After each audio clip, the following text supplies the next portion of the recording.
BC law is targeting people who post intimate photos without consent. It would also make it easier for victims to sue for compensation. With more on this, we are joined by Tiana Sharifi, the founder of Sexual Exploitation Education. Thanks so much for joining us today. Thank you for having me again. Absolutely. So we wanted to get your reaction to this proposed legislation and your thoughts on how far it's going to go to combat sexual exploitation.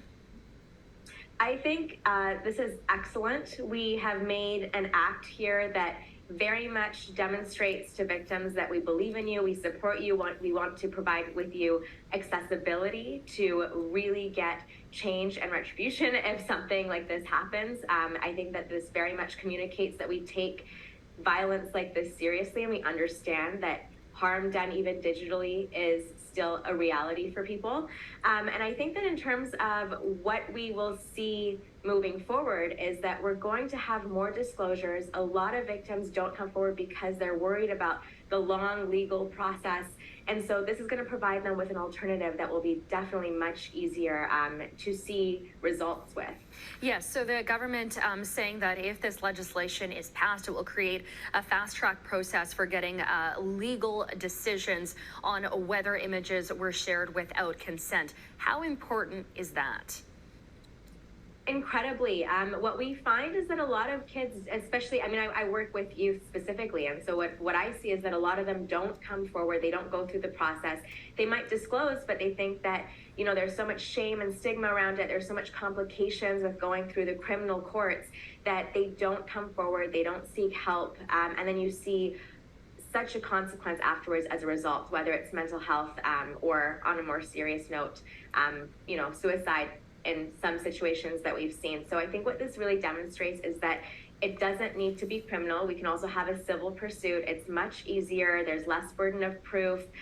It still puts the onus on the offender, and it gets you the results in a much more streamlined way, and just in a way that is more simple and approachable and accessible. How far do you think it goes to deterring suspects in the first place, or people to exploit youth on the internet with these sexual images? I think in order to see that deterrence, we will have to see this act being used and in practice and successful. And unfortunately, while this is a really wonderful intervention piece, we have to focus more on the prevention, whether it's through education or through these corporations, making sure that they are not providing a platform for offenders like this to do what they want to do. So I think that, in order to really see this issue shift and change, there needs to be more emphasis on prevention education, and then as well, corporations making sure that they are creating platforms that truly do keep people safe.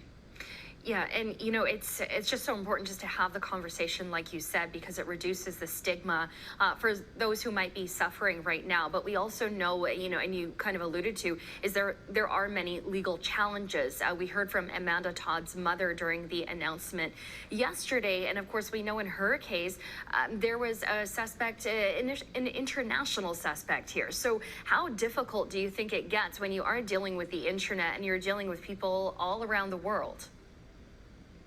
I think it gets difficult, especially when you're working on platforms that are international, and you have to get search warrants for that. You have to track the IP addresses.